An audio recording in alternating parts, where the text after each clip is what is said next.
Hello everyone, dear students, जैसा कि आप सभी को पता है, कोविड-19 महामारी के कारण इस बार ग्रीष्मकालीन सेमेस्टर परीक्षा 2021 के आपके एग्जाम पैटर्न में कुछ चेंज हुआ है।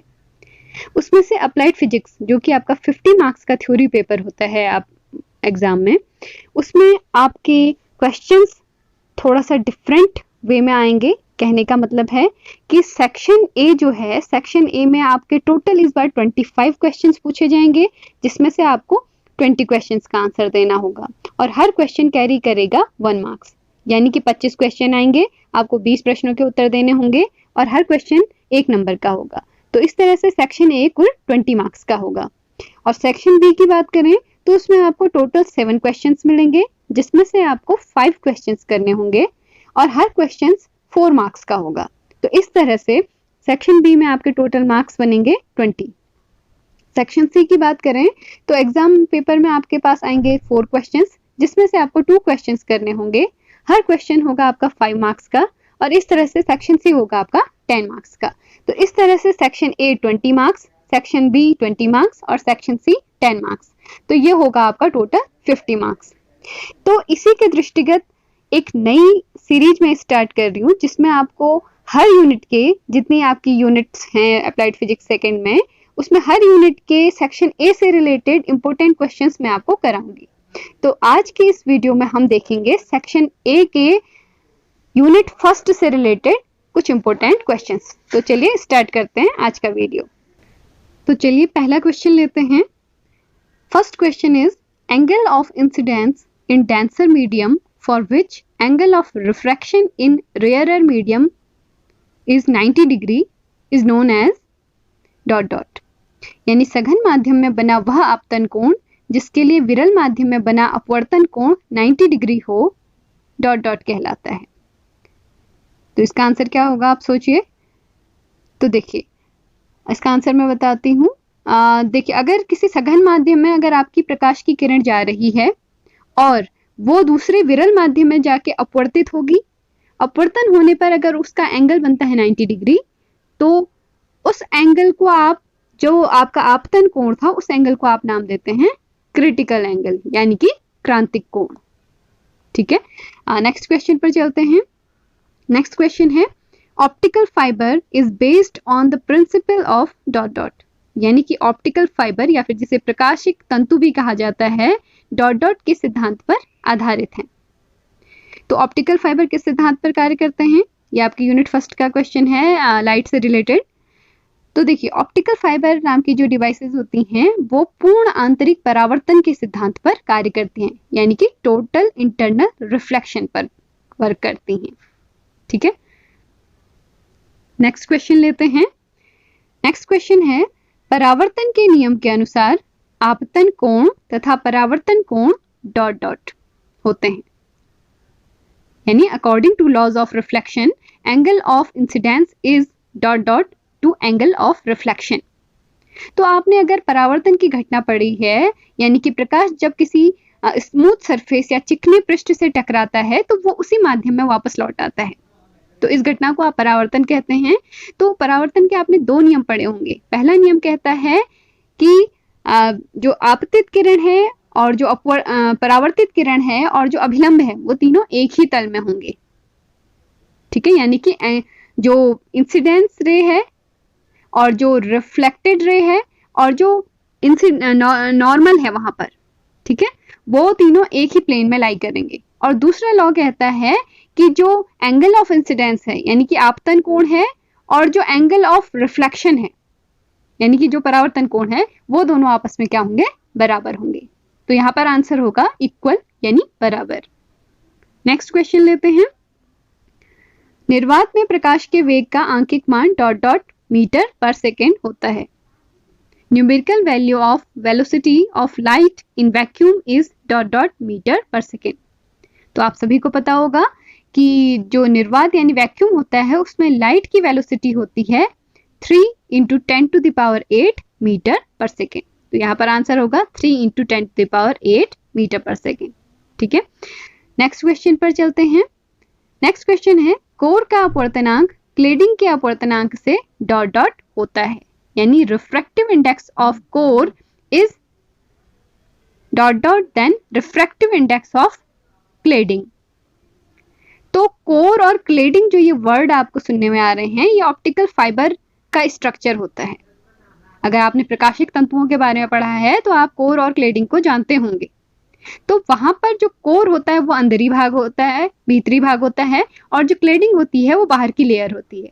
तो हमेशा कोर का जो है अपवर्तनांक होता है वो क्लेडिंग के अपवर्तनांक से अधिक होता है या ग्रेटर होता है।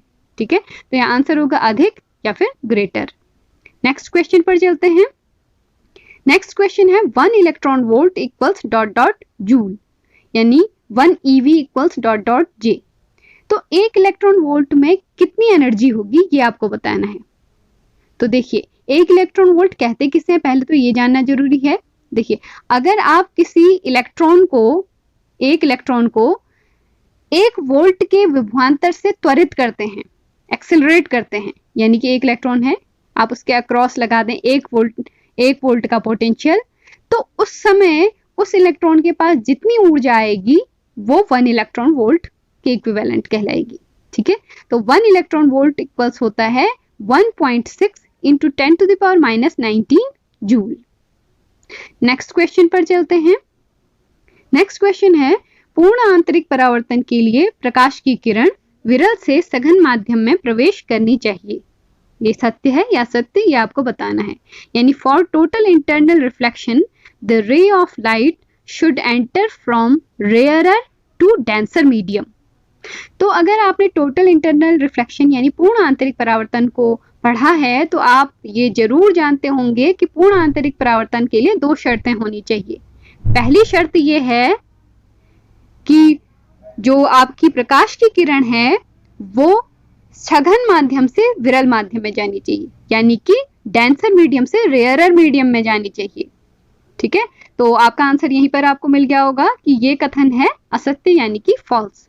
और अच्छा, दूसरी कंडीशन की बात करें कि टोटल इंटरनल रिफ्लेक्शन के लिए दूसरी कंडीशन क्या होनी चाहिए, तो दूसरी कंडीशन ये है कि सघन माध्यम से जो किरण जा रही है प्रकाश की, उसका आपतन कोण क्रांतिक कोण से अधिक होना चाहिए, यानी angle of incidence must be greater than critical angle.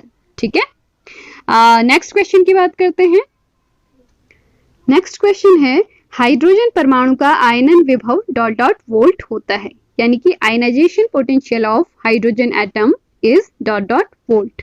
तो देखिए हाइड्रोजन एटम का जो आयनाइजेशन पोटेंशियल होता है वो होता है आपका 13.6 वोल्ट। ठीक है, यानी कि 13.6 वोल्ट का अगर उसे बाहर से पोटेंशियल दिया जाए तो वो आयनाइज्ड हो जाएगा। ठीक है, नेक्स्ट क्वेश्चन पर चलते हैं। ये एक तरह से एक छोटा सा न्यूमेरिकल क्वेश्चन है। यदि किसी द्रव का क्रांतिक कोण 30 डिग्री है तब द्रव का अपवर्तनांक कितना होगा? If critical angle of a liquid is 30 degree, then what will be its refractive index? तो सबसे पहले आपको पता होना चाहिए कि क्रांतिक कोण और अपवर्तनांक में क्या रिलेशन होता है, यानी कि what is the relation between critical angle and refractive index। तो अगर आप रिफ्रैक्टिव इंडेक्स को डिनोट करें स्मॉल n से, यानी अपवर्तनांक आपका n ले लें, और अगर क्रिटिकल एंगल यानी क्रांतिक कोण को c से डिनोट करें तो n इक्वल्स होता है 1/sin c। ठीक है, तो इस क्वेश्चन के अकॉर्डिंग n इक्वल्स कितना आ जाएगा 1/sin c, क्या है आपका 30 डिग्री, यानी क्रिटिकल एंगल 30 डिग्री है तो इसको रखेंगे तो कितना आ जाएगा n equals 1/sin 30 degree. sin 30 degree की वैल्यू आपको पता है 1/2 होती है, वैल्यू पुट अप करेंगे तो n इक्वल्स आपके पास आ जाएगा 2। ठीक है, तो नेक्स्ट क्वेश्चन पर चलते हैं। इसके बाद नेक्स्ट क्वेश्चन है which atomic model is known as plum pudding model, यानी किस परमाणु मॉडल को प्लम पुडिंग मॉडल के नाम से जाना जाता है। तो देखिए एटम्स के जो शुरुआती मॉडल्स थे उसमें से सबसे पहला मॉडल जो था वो दिया था जे थॉमसन ने, और थॉमसन के उसी मॉडल को नाम देते हैं हम प्लम पुडिंग मॉडल। तो इसका आंसर है Thomson's atomic model. Next question पर चलते हैं। नेक्स्ट क्वेश्चन है what is the approximate size of nucleus, यानी नाभिक का आकार अनुमानतः कितना होता है। तो न्यूक्लियस जो है उसका साइज होता है लगभग 1 फेम्टोमीटर, अप्रोक्सीमेटली 1 फर्मी, और 1 फर्मी की वैल्यू होती है 10⁻⁻15 मीटर। ठीक है, तो इसका आंसर हो गया 1 फर्मी या 10⁻⁻15 मीटर, और आगे से अप्रोक्सीमेटली यानी अनुमानित का साइन लगा देंगे आप। लास्ट क्वेश्चन है, एक अल्फा कण पर आवेश का मान डॉट डॉट कूलॉम होता है, यानी charge on an alpha particle is dot dot Coulomb. तो इसका आंसर है 3.2 इंटू 10⁻⁻19 कूलॉम, क्योंकि जो अल्फा पार्टिकल है उसके पास होते हैं 2 इलेक्ट्रॉन्स के जितना उसके पास चार्ज होता है, और एक इलेक्ट्रॉन का चार्ज होता है 1.6 इंटू 10⁻⁻19 कूलॉम। तो 2 इलेक्ट्रॉन का हो गया 3.2 इंटू 10⁻⁻19 कूलॉम। तो इस तरह से अल्फा पार्टिकल पर चार्ज हुआ 3.2 इंटू 10⁻⁻19 कूलॉम का। तो देखिए, ये थे सारे आपके यूनिट फर्स्ट से रिलेटेड 1 मार्क्स के संभावित क्वेश्चंस। आशा है आपको ये वीडियो पसंद आया होगा। इस वीडियो को लाइक जरूर कर दीजिएगा, शेयर और सब्सक्राइब भी कर दीजिएगा। इस बार आपकी सेमेस्टर एग्जाम में पास होना बहुत ही आसान है, तो कोशिश ये करिएगा कि आप अच्छे से मेहनत करें और बहुत अच्छे मार्क्स से एग्जाम में पास हों। मिलते हैं नेक्स्ट वीडियो में। Thanks for watching this video.